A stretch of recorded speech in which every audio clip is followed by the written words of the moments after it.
તો આ મુદ્દે કોંગ્રેસ દ્વારા હેમાંગ રાવલ પ્રેસ કોન્ફરન્સ કરી રહ્યા છે સિદ્ધાર્થજીએ ત્યાં. વિશ્વની અંદર સૌથી મોટો ચિંતાનો વિષય હોય તો એ વિષય છે પર્યાવરણનો વિષય છે અને પર્યાવરણના જતનની વાત છે.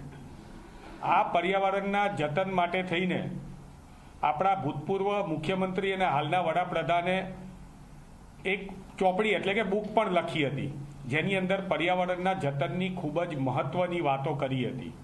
પરંતુ ગુજરાત સરકાર જે છે એ શેઠની શિખામણ ઝાપા સુધી આ યુક્તિ અને પ્રયુક્તિઓને ધ્યાનમાં રાખીને એમની પણ વાતોને અત્યારે વિસરી રહી છે. ખાસ કરીને આજે કચ્છની અંદર માંડવીમાં બાડા ગામ જે છે અને એની આજુબાજુના 20 ગામો છે, ત્યાં 3500 કરોડના રોકાણ સાથે એક કેમિકલ બનાવતી કંપની GHCL જે છે તે આવી રહી છે. ના માત્ર આવી રહી છે, પરંતુ ગુજરાત સરકારે એ આ GHCL કંપનીને 1200થી વધારે એકર જમીન જે છે એ ફાળવી દીધી છે, એટલે કે એમને આપી દેવામાં આવેલી છે. 70% જમીનોનું સંપાદન પણ કરી દેવામાં આવેલું છે. આ GHCL કંપની સૂત્રાપાડામાં આ જ પ્રમાણે સોડા એશ બનાવવાનો પ્લાન્ટ બનાવે છે અને અત્યારે એનો કાર્યરત છે. સૂત્રાપાડાની અંદર પણ અત્યારે ત્યાંના જે સ્થાનિકો છે એ કેન્સરની બીમારીથી પીડાતા થઈ ગયા છે. ત્યાંના જે સ્થાનિકો છે એ સ્થાનિકોને આજુબાજુની ગટરની અંદર જ્વાળામુખી જેવો અનુભવ થાય છે, એવું કેમિકલ દેખાઈ રહ્યું છે.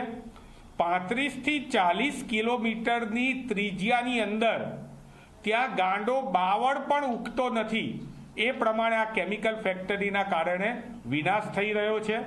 ગુજરાત સ્ટેટ પોલ્યુશન કંટ્રોલ બોર્ડે આ કંપનીને ત્યાં નોટિસ પણ આપેલી છે, પરંતુ એનો કોઈ સૂત્રાપાડાની અંદર જવાબ મળેલો નથી.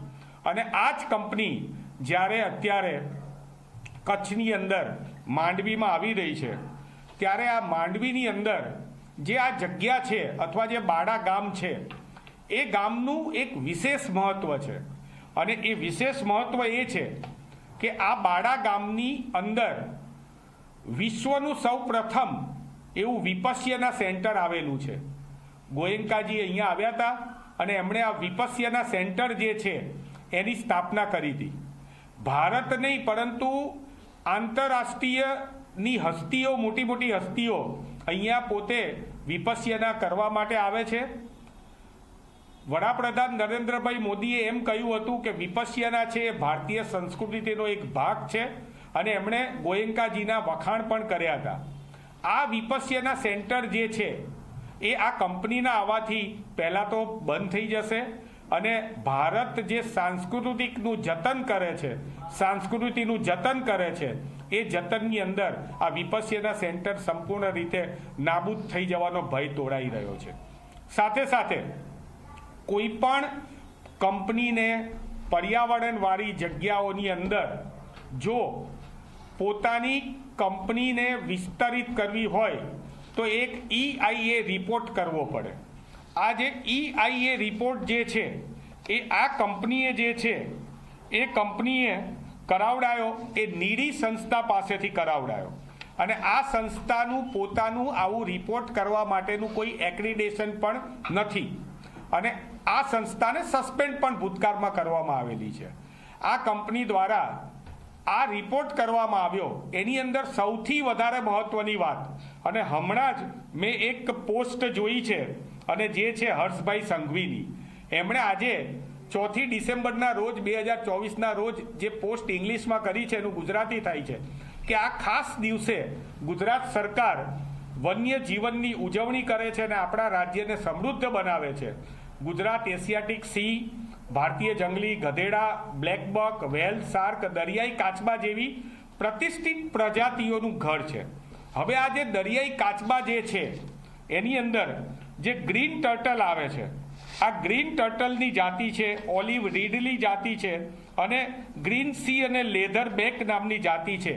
આ સંરક્ષણના શિડ્યુલ નંબર 1માં આવે છે અને આ જાતિ માત્ર ને માત્ર આ કંપનીને જે જમીન ફાળવવામાં આવેલી છે તેના દરિયાકાંઠાના વિસ્તારમાં ઈંડા મૂકે છે અને તે ત્યાંના ફોરેસ્ટ ડિપાર્ટમેન્ટે સાબિત કરેલું છે, ફોરેસ્ટ ડિપાર્ટમેન્ટે પણ કરેલું છે અને આ પ્રજાતિ જે છે એ નાશ થતી પ્રજાતિમાં આવે છે. આ કંપની આવવાથી આ પ્રજાતિને પણ નાશ થવાનો ભય તોડાઈ રહ્યો છે.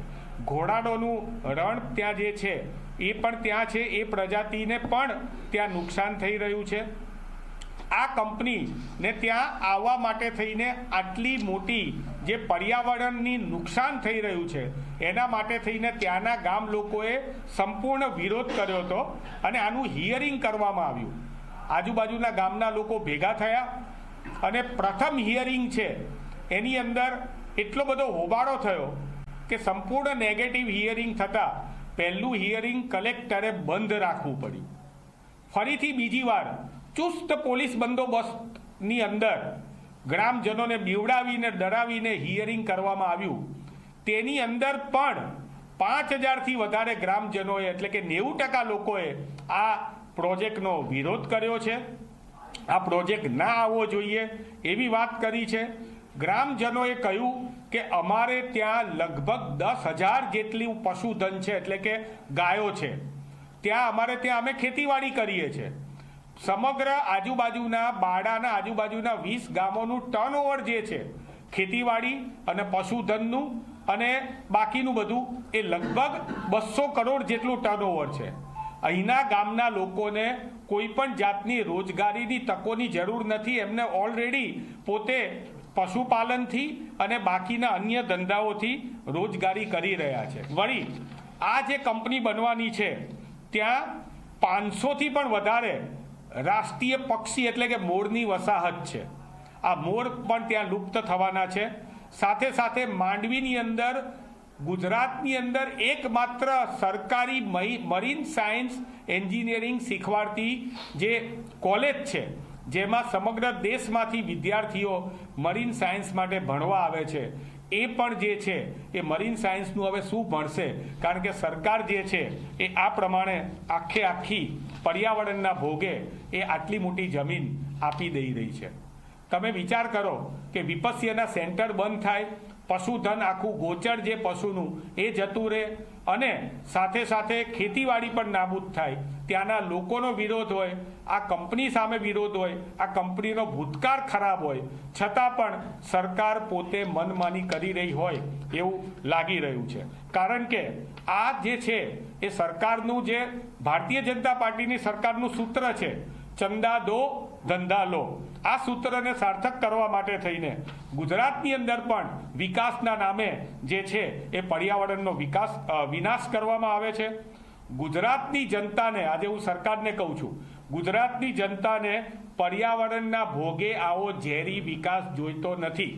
ત્યાંના ગામડાના લોકોએ, ત્યાંની વિપસ્યના સેન્ટરે, ત્યાંના કચ્છનું મહાજન પ્રજા બહુ જ મજબૂત છે.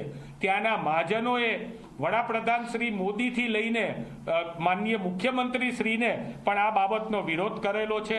કચ્છની અંદર ગૌધન, પશુપાલન, ખેતી, પર્યાવરણ અને વિપસ્યના સેન્ટરને નાબૂદ થતું અટકાવવા માટે થઈને GSCL કંપનીને ફાળવવામાં આવેલી જમીન એ તાત્કાલિક ધોરણે રદ કરવામાં આવે તેવું ગુજરાત પ્રદેશ કોંગ્રેસ સમિતિ સરકાર સામે માગ કરે છે અને અનુરોધ કરે છે. અને જો આ ફાળવણી રદ કરવામાં નહીં આવે તો ગ્રામજનો અત્યારે જે સતત 2 વર્ષથી લડાઈ લડી રહ્યા છે એને કોંગ્રેસ પક્ષ ટેકો આપશે.